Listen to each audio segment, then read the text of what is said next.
ایک بھائی نے سوال کیا ہے کہ وسیلے کے تعلق سے کچھ بتائیے۔ جیسے یہ آپ کے سامنے کلام پاک کی سورہ مائدہ کی آیت نمبر 35 پارہ نمبر 6 کہ اللہ رب العالمین کلام پاک میں ارشاد فرماتا ہے، یا ایھا الذین آمنوا اتقوا اللہ وابتغوا الیہ الوسیلہ،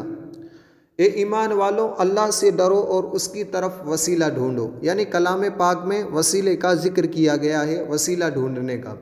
اس کے علاوہ یہ حدیث مبارکہ آپ کے سامنے ہے کہ رسول کریم صلی اللہ علیہ وسلم خود اللہ رب العالمین کی بارگاہ میں مسلمان فقراء کا وسیلہ پیش کر کے فتح اور نصرت طلب فرماتے تھے۔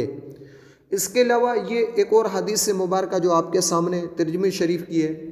اس میں حضرت سیدنا عثمان بن حنیف رضی اللہ تعالیٰ عنہ روایت بیان کرتے ہیں کہ ایک نابینا بارگاہ رسالت صلی اللہ علیہ وسلم میں حاضر ہوا اور عرض کی، یا رسول اللہ صلی اللہ علیہ وسلم، آپ دعا کریں کہ اللہ رب العالمین مجھے آنکھیں عطا فرما دے۔ حضور نبی کریم صلی اللہ تعالیٰ علیہ وسلم نے فرمایا، اگر تو چاہے تو میں تیرے لیے دعا کروں، اور اگر تو چاہے تو صبر کر کہ وہ تیرے لیے بہتر ہے۔ اس نے عرض کی کہ دعا فرمائیے، تو حضور نبی کریم صلی اللہ علیہ وسلم نے اسے حکم دیا کہ اچھا وضو کرو اور 2 رکعت نماز پڑھو، اور یہ دعا کرو کہ اللہ میں تجھ سے دعا مانگتا ہوں اور تیرے آخری نبی صلی اللہ علیہ وسلم کا وسیلہ تیری بارگاہ میں پیش کرتا ہوں۔ جو نبی پاک صلی اللہ علیہ وسلم نے اسے دعا کا طریقہ کار بتایا، اسی طریقے پر اس نے دعا مانگی، اور راوی بیان کرتے ہیں جیسے ہی وہ دعا مانگ کر فارغ ہوا، اللہ پاک نے اس کو آنکھیں عطا فرما دی۔ اب یہاں وسیلہ لینا اگر جائز نہیں ہوتا تو نبی صلی اللہ علیہ وسلم اسے اپنا وسیلہ لینے کا کیوں فرماتے؟ اب یہ تیسری حدیث مبارکہ جو اسکرین پر حاضر ہے کہ نبی کریم صلی اللہ تعالیٰ علیہ وسلم نے حضرت علی رضی اللہ تعالیٰ عنہ کی والدہ کے لیے یوں دعا فرمائی کہ اللہ پاک میری ماں فاطمہ بنت اسد کی مغفرت فرما، انہیں میری اور تمام نبیوں کے وسیلے سے ان کی قبر کو وسیع فرما، یعنی میرے اور تمام نبیوں کے وسیلے سے ان کی قبر کو وسیع فرما، چوڑی فرما۔ تو یہاں بھی اللہ رب العالمین کے نبی صلی اللہ علیہ وسلم نے اپنا اور تمام انبیاء کرام علیہ السلام کا وسیلہ اللہ رب العالمین کی بارگاہ میں پیش کیا ہے۔ اس کے علاوہ یہ آپ کے سامنے ہے، حدیث مبارکہ ہے، امام بہقی رحمۃ اللہ علیہ اس کو نقل کرتے ہیں کہ حضرت سیدنا آدم علیہ السلام جب جنت سے دنیا میں تشریف لائے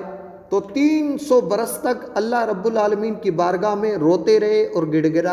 گڑاتے رہے اور توبہ کرتے رہے، لیکن اللہ تعالیٰ نے ان کی توبہ کو قبول نہیں کی۔ لیکن جب حضرت آدم علیہ السلام نے اللہ رب العالمین کی بارگاہ میں یوں عرض کیا کہ یا اللہ رب العالمین، اسألوک بحق محمد ان تغفر لی، یعنی اے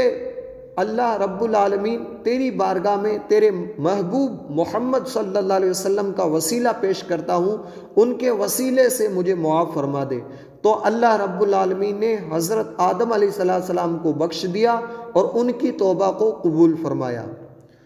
اس کے علاوہ یہ آپ کے سامنے ایک کتاب ہے، فرض علوم سیکھیے، اسی کے پیج نمبر 179 پر یہ نقل کیا گیا، یہ آپ کے سامنے ہے کہ انبیاء کرام علیہ السلام اور اولیاء کرام رحم اللہ علیہ ان کا وسیلہ لینے کا مطلب کیا ہے؟ اس سوال کا جواب دیتے ہوئے فرماتے ہیں کہ ان سے توسل، یعنی ان سے وسیلے کا مطلب یہ ہے کہ حاجتوں کے پورا ہونے